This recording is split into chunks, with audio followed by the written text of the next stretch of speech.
Bom dia, meninos e meninas. Nós vamos hoje iniciar o trabalho com modernismo. Vamos apresentar a vocês o contexto deste período e vamos apresentar a vocês as primeiras vanguardas que vão abrir espaço para esse modernismo. Então, para isso, eu vou compartilhar aqui a minha tela com vocês e vamos ver o que acontece, tá? Pronto, não é? Então, até a última aula, nós estudamos o final do século XIX. Então, aqueles 4 movimentos que faziam uma interpretação, que faziam uma leitura do que era a Revolução Industrial. Vamos, então, agora entrar no século XX. No Brasil, antes do modernismo, nós temos um pré-modernismo, que é um período de transição. Mas em Portugal, nós saímos desses movimentos finis-seculares, né, e entramos no modernismo. Então, a ideia é mostrar para vocês o que foi esse movimento. Para isso, vamos apresentá-lo no tempo e no espaço para vocês. Então, esse movimento chega a Portugal em 1915, com a fundação da revista Orfeu. Essa revista ela dura logo 2 números, né? E depois ela acaba fechando por falta de verba. Verdade, não é? O modernismo ele não é recebido com aplausos no mundo, viu, gente? O modernismo é recebido com muita resistência, certo? Principalmente por parte dos conservadores. Depois nós vamos ver nisso um movimento grandioso, mas quando isso acontece, isso está longe de ser apresentado, enfim, às pessoas, de modo geral, como uma forma grandiosa, né? Isso explica por que as revistas modernistas elas acabam durando tão pouco. Ao Brasil, esse movimento chega com um grande evento que vai mudar completamente, vai ser um divisor de águas dentro da arte, que é a Semana de Arte Moderna, em 1922, tá? Para a gente entender o modernismo, o que é importante que a gente entenda? O começo do século XX absorve todas as grandes transformações que já haviam ocorrido, não é, no final do século passado. A Revolução Industrial trouxe consigo um grande avanço científico, não é? E isso se estabelece, se encaixa com perfeição, não é? Já está totalmente ambientado no começo do século XX. Para vocês terem uma ideia, é o século da velocidade. É o surgimento do automóvel. Imagine, você consegue andar na incrível velocidade de 20 quilômetros por hora. Gente, 20 quilômetros por hora. É como se o indivíduo estivesse voando sobre rodas. Né? É o surgimento das primeiras máquinas voadoras. Né? O fato, gente, é que essa tecnologia toda ela não é total novidade para nós. Isso, como eu disse, já apareceu no final do século XX, apenas se amplia no final do século XIX e apenas se amplia no começo do século XX. Mas imagine o seguinte, hoje, essas inovações, proporcionalmente falando, né, elas são mais acessíveis do que eram no começo do século XX. Nós estamos no começo dessa tecnologia, então quem tem acesso a ela é uma elite, mas uma elite mesmo, tá certo? Não vamos pensar aqui em classe média, não é nada disso. É elite mesmo, tudo isso é muito caro. E essa elite acredita que a tecnologia veio justamente para salvar, não é? Ela veio para que as pessoas tivessem uma vida melhor, uma qualidade de vida melhor, enfim, e que esse conforto, e isso, essa beleza, essa maravilha toda que estava surgindo, que isso tudo duraria para sempre. Esse período é chamado de Belle Époque. O fato é que a tecnologia trouxe, sim, grandes melhorias na nossa qualidade de vida. Verdade. Mas a tecnologia não resolve tudo. Né?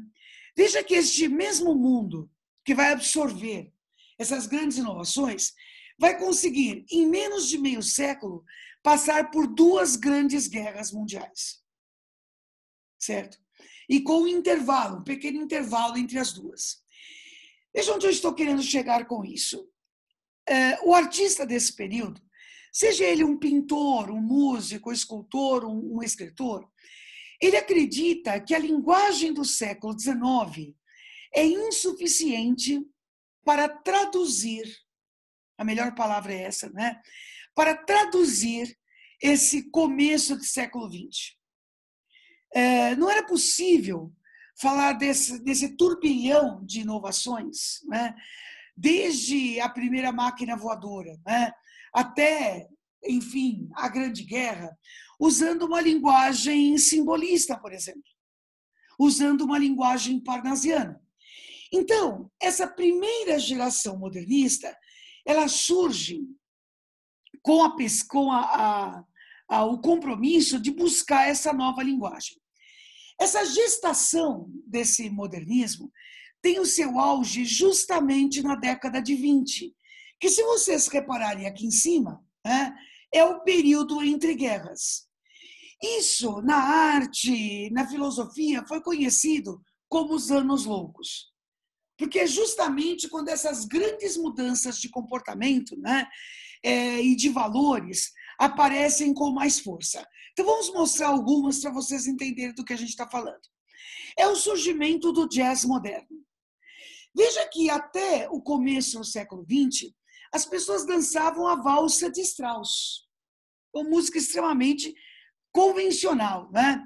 Agora, bom, os mais conservadores primeiro diziam que isso era música, né?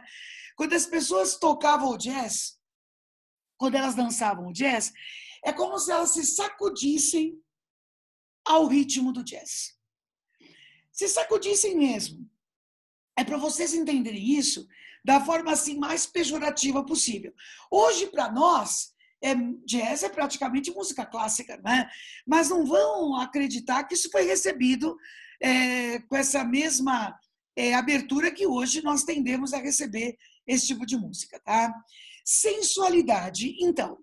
A mulher que andava até esse período com aquelas roupas compridas, né? E assim, não compridas como as que nós usamos hoje, que são mais confortáveis, mas aquele monte de saias, aquela roupa até aqui, cheia das armações, então é basicamente o símbolo do desconforto, né? Essa mulher agora sobe a saia. A saia vai até o joelho, muitas vezes os ombros aparecem, a roupa tem transparências, né? Na verdade, e outra, né? Fora todos os enfeites, né? A mulher tem enfeites na cabeça, colares muito longos, né? Braceletes, muita maquiagem, uma maquiagem muito marcada. Tudo isso, gente, é parte de um conjunto de ideias, de um conjunto de linguagens que está aí. Com as guerras, as mulheres começaram a ocupar cargos que antes eram destinados apenas ao público masculino. Veja, ela não começa a trabalhar, ela já trabalha antes, né? Desde a Revolução Industrial, essa mulher oficialmente é inserida nesse mercado de trabalho. Acontece que essa mulher que agora assume outras responsabilidades, ela quer ter os mesmos direitos, né? Ela quer ter, enfim, os mesmos acessos que o homem tem. Tanto que a década de 20 é o berço do movimento feminista. Então, o movimento feminista vai surgir dessa maneira justamente nesse período. E vai se estender, né, até os dias de hoje. Então, essa sensualidade toda, ela tem a ver com o direito do ser mulher, com o direito à sexualidade. Então, a questão não é só trabalho, a questão não é só salários iguais, né? Mas a questão é a identidade feminina que aí está. Eu coloquei Carpe Diem porque essa sensualidade toda tem a ver também com essa ideia de viver o dia de hoje. Mas não é o Carpe Diem que vocês estudaram quando viram arcadismo, movimento do século XVIII. Né? Na verdade, esse Carpe Diem é assim. Hoje eu vou viver tudo que eu posso, porque amanhã eu posso estar morto e não vai dar mais tempo. É essa a ideia. Né? Então é viver intensamente, mas daquela forma tensa, né? Não é daquela forma que a gente poderia chamar de saudável. A conquista também acontece na política. A mulher finalmente vai ter direito ao voto. Na Inglaterra, a mulher já pode votar, vejam bem, com 30 anos de idade. E se isso nos parece pouco, pense que não é. Não é, porque ela não podia votar de jeito nenhum até agora. Então, as conquistas, elas têm que começar de algum lugar. E, a partir disso, vai chegar ao que nós temos hoje. Por exemplo, no Brasil, uma mulher que tem aí 18 anos já pode votar. E isso é opcional a partir dos 16. Então, isso é importante. A participação política da mulher, ela é exatamente igual ao do homem. O voto tem o mesmo peso, certo? Então, as coisas demoram a ser conquistadas. E elas começam a ser conquistadas nesse período. Então, gente, tudo isso serve para dar um panorama a vocês e mostrar para vocês como existem mesmo muitas e muitas modificações nesse começo do século XX que acabam exigindo das pessoas que leiam isso de uma outra maneira. É a partir daí que existe essa busca de que eu lhes falei, de uma nova linguagem. A linguagem do século XIX ela é insuficiente. E isso vai ser representado por meio dos movimentos de vanguardas. Vanguarda é um termo que vem do francês, avant-garde, que era o nome que se dava ao soldado que ia à frente das batalhas. Aquele soldado que ia abrindo caminho, né, por onde passava. Então, as vanguardas que vão surgir nesse começo do século XX vão ser incorporadas a esse modernismo. E mais do que isso, como soldado à frente das batalhas, elas vão abrindo caminho para o movimento modernista acontecer. Eu vou mostrar para vocês a vanguarda a partir da pintura, porque eu acredito que aí seja mais fácil de enxergar, né? Então, o primeiro ismo importante é o cubismo de Pablo Picasso, que vai ser representado por meio da tela, por exemplo, Les Demoiselles d'Avignon.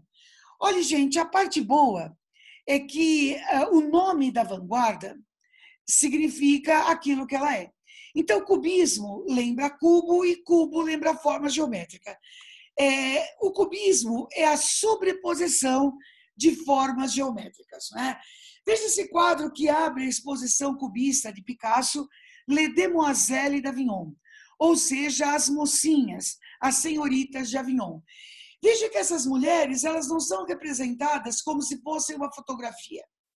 Parênteses aqui, claro que não, né? Gente, a fotografia já tinha sido inventada, certo? Então, não havia sentido que a pintura fosse como uma fotografia.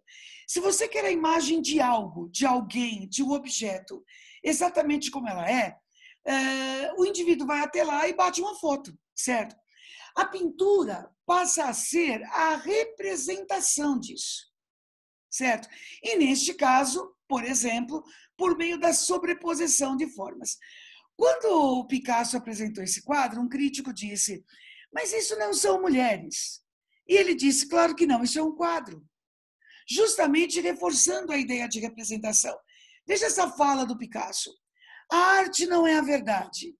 A arte é uma mentira que nos ensina a compreender a verdade. A arte é uma representação da realidade, como este caso da mulher chorando, por exemplo.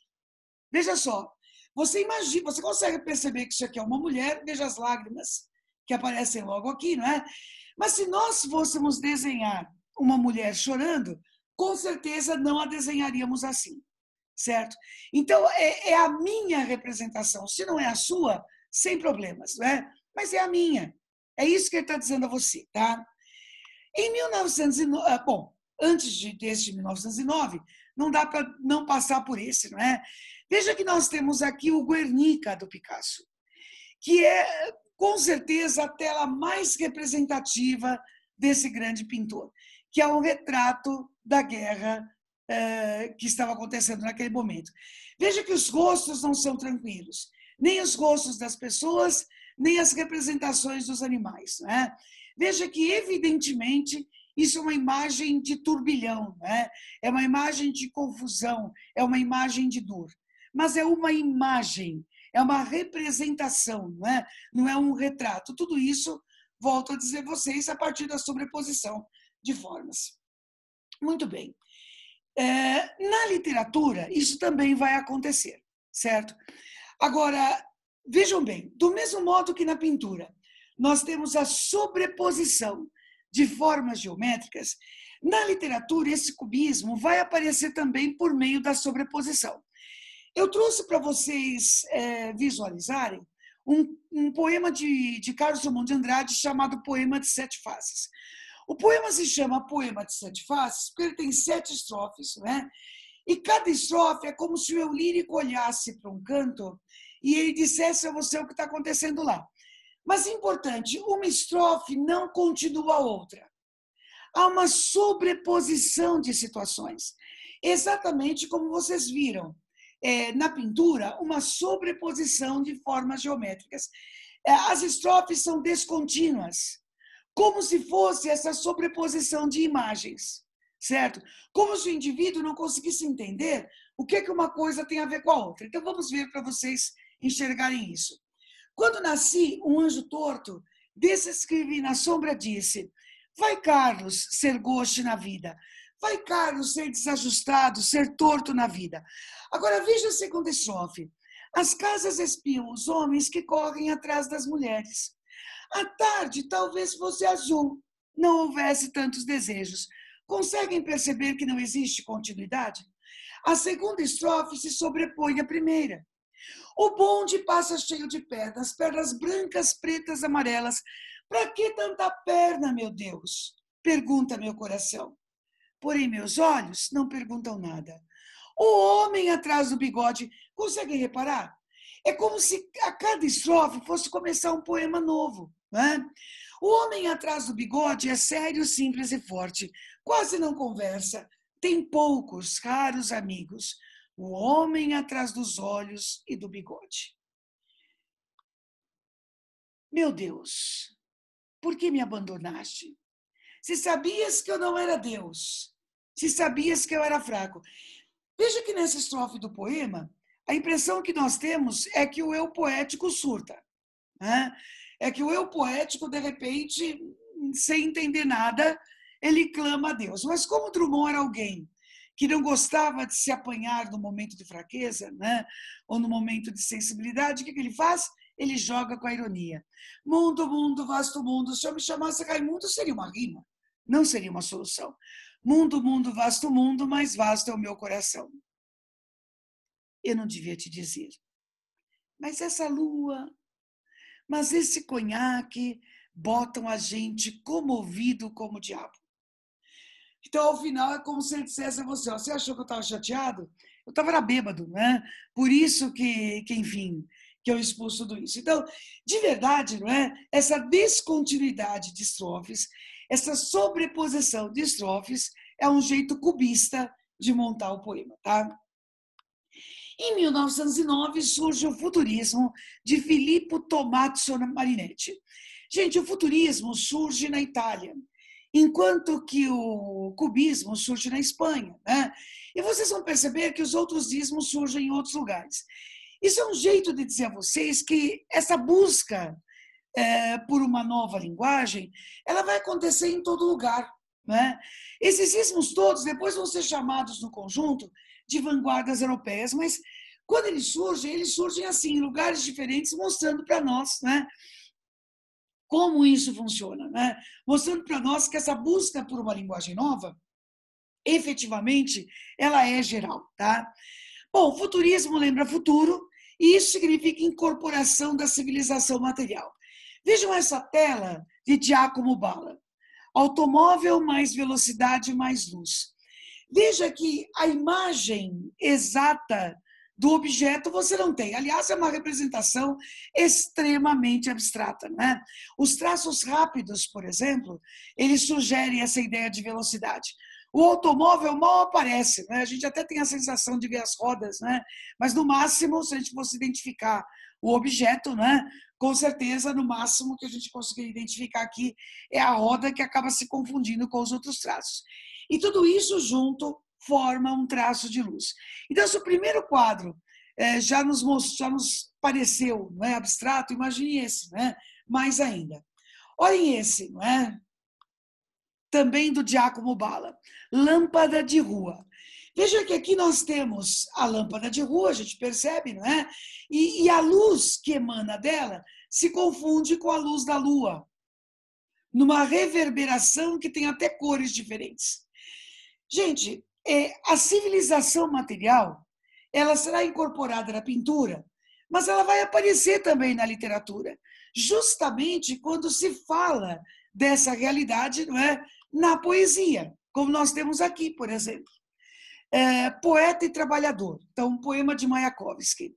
Nós somos iguais, camaradas, dentro da classe trabalhadora, proletários do corpo e da alma. Apenas juntos vamos embelezar o mundo e vamos empurrá-lo com hinos. Então, a incorporação da civilização material, e é por isso que eu escolhi esse poema para mostrar a vocês, não significa apenas a incorporação da tecnologia, né? Mas também significa a incorporação do jeito de viver nessa modernidade, não é? Como aparece nesse poema que aqui está, tá? Em 1916 surge o ismo mais radical de todos, né? É o dadaísmo de Tristan Tzara. Por que total negação? Então, deixa eu dar alguns exemplos antes de mostrar a pintura para vocês entenderem, né? Como fazer um poema dadaísta? Pegue uma notícia de jornal do tamanho que você deseja dar ao poema. Recorte as palavras e meta-as num saco. Agite suavemente. Tire as palavras do saco na ordem que elas aparecerem. Você terá um poema originalíssimo, mesmo que ninguém entenda aquilo que você escreveu, né? Aí você ouve isso, tenta até de brincadeira fazer esse tipo de exercício, não é? E você vai perceber que, no mínimo, você não vai conseguir tirar uma frase com sujeito, verbo e complemento. Então, tudo vai ficar sem sentido, não é? Vai. Mas um poema dadaísta tem mais sentido do que enfiar o mundo numa guerra. Veja que essa data aqui é importante. O dadaísmo acontece em plena Primeira Guerra Mundial. Aliás, acontece no meio da Primeira Guerra, né? Então, daí o artista não fazer coisas para a posteridade, né? Que posteridade, gente? As pessoas estão morrendo, né? Então, o sem sentido, o sem nexo, a desconstrução total, acontece como uma forma de negar uma mentalidade que talvez tenha levado a isso. Eles pregam queimar todos os museus, queimar bibliotecas. Gente, eles nunca queimaram nenhuma, não é? Mas falar isso é um jeito de provocar. As bibliotecas, os museus têm uma cultura milenar, muito bem. A pergunta é, para quê? Para que se levou o homem a isso? Resultado, eles começam a desconstruir obras clássicas, ou começam a chocar com as suas. Veja essa escultura do Duchamp, uma escultura, né? Veja que é um conceito de escultura completamente diferente ao que nós poderíamos ter tradicionalmente. Isso aí é uma peça de banheiro masculino, né? O Duchamp vai pegar essa peça e vai chamar isso de A Fonte, ou de Fonte. Essa é a escultura. Vocês imaginem isso sendo mandado para o Salão de Arte de Paris. O pessoal se sentiu ofendido, né? A ideia não era ofender o Salão de Paris. A ideia era mostrar para o ser humano, né, o quanto era sem sentido aquilo que ele estava fazendo. Olha essa também do Duchamp. Eles adoravam fazer isso, né? Isso aqui é a Mona Lisa, obviamente, copiada lá do Da Vinci, não é? E vocês têm aqui com bigode e com barba. Ao fazer isso, ele não está desrespeitando essa obra clássica, mas ele está ressignificando essa obra. Ele está dizendo para vocês o que eu lhes expliquei há pouco. Qual é o sentido da guerra? Certo? Essa obra, fazer isso com a Mona Lisa, faz mais sentido do que a guerra, né? Na poesia, isso também vai aparecer da mesma maneira, né? Veja que eu estou pegando escritores de diversos lugares do mundo, justamente para vocês perceberem, nessa visão inicial de modernismo, como isso vai se refletir por aí. Veja esse poema dadaísta, né? Em que existe não só uma descontinuidade, mas uma série de construções que não parecem, não é, fazer sentido dentro do conceito tradicional. Anoitecer. Os peixeiros voltam com as estrelas da água. Eles distribuem comida para os pobres. Veja que isso aqui é mais do que cubista, não é? Você tem uma continuidade, mas é uma continuidade com uma colocação que a segue que não faz sentido em relação ao anterior. Os que distribuem são os peixeiros. Certo? Enfim, né? Rosários de cordas para os cegos. Os imperadores saem dos parques. Neste momento que se assemelha à velhice das gravuras, e os servos tomam cães de caça, luz coloca luvas, abra-se então janela e sal, noite, da sala com o poço de pêssego. Deus penteia a lã dos amantes submissos.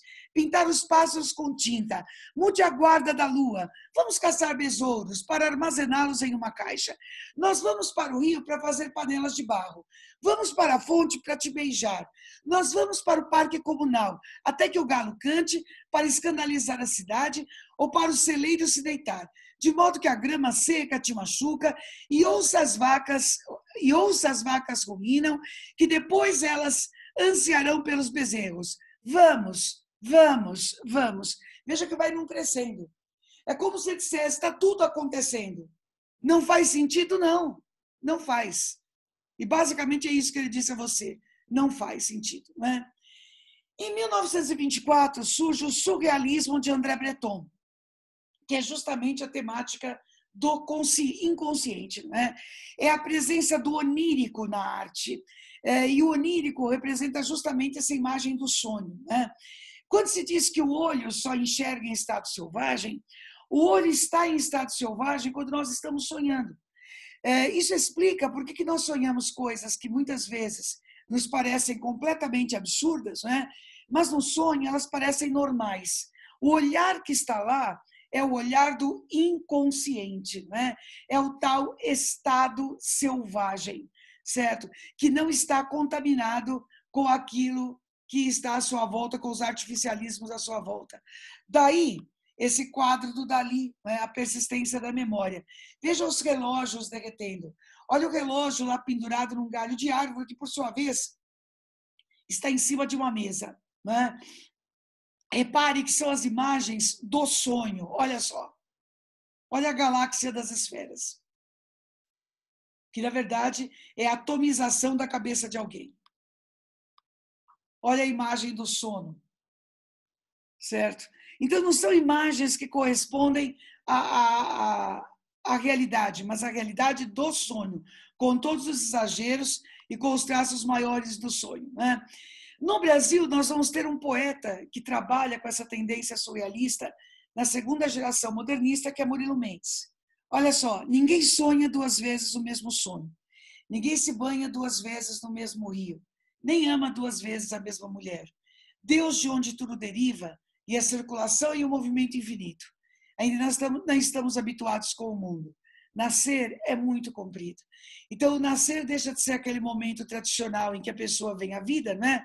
E passa a ser as constantes descobertas do dia a dia, tá? E para fechar as vanguardas, o expressionismo, não é? De 1911, que é a deformação da realidade pelo exagero. E, lógico, a gente não poderia deixar de mostrar esse quadro do Munch, não é? Que é O Grito. A pintura expressionista, ela tende a ter cores mais fortes, então muito amarelo, vermelho, né? Azul royal, tá certo? Veja que o quadro inteiro grita. Olha esse quadro da pintora brasileira, não é? Anita Malfatti, A Boba, né? Também as mesmas cores fortes, não é? E também a mesma deformação. Na literatura, vocês vão ver isso em vários escritores, mas pensando aí nos livros que vocês têm que ler, vocês têm aqui um fragmento do livro Ateneu, de Raul Pompeia, que tem traços expressionistas.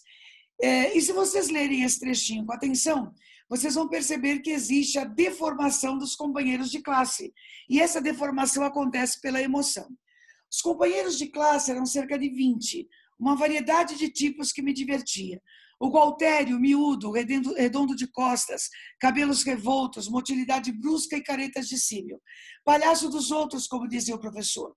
Nascimento, bicança, alongado por um modelo geral de pelicano. Nariz esbelto, curvo e largo como uma foice. Veja se ele é curvo e largo como uma foice, se não é esbelto, né? E assim prossegue a descrição dos companheiros de classe, sempre deformando-os da forma assim mais intensa possível, né? Para que fazer isso? Para deformá-lo pela emoção. Então, gente, essas vanguardas todas serão incorporadas ao movimento modernista, que vai trazer como palavra-chave a ideia de liberdade. Então, é o uso do verso livre, é o uso do verso branco, é a incorporação do inconsciente, é a incorporação do coloquial, do dia a dia, tá certo? E tudo isso junto com essas vanguardas. Então, é efetivamente um movimento que vai buscar uma linguagem nova e vai encontrar essa linguagem nova, mesmo que isso choque todas as pessoas mais conservadoras. Tá bom? Então é isso, não é? No nosso próximo vídeo, nós vamos estudar a poesia de Fernando Pessoa e mostrar para vocês como é que isso chega a Portugal, tá certo? É isso, pessoal. Um beijo aí no coração de todos vocês.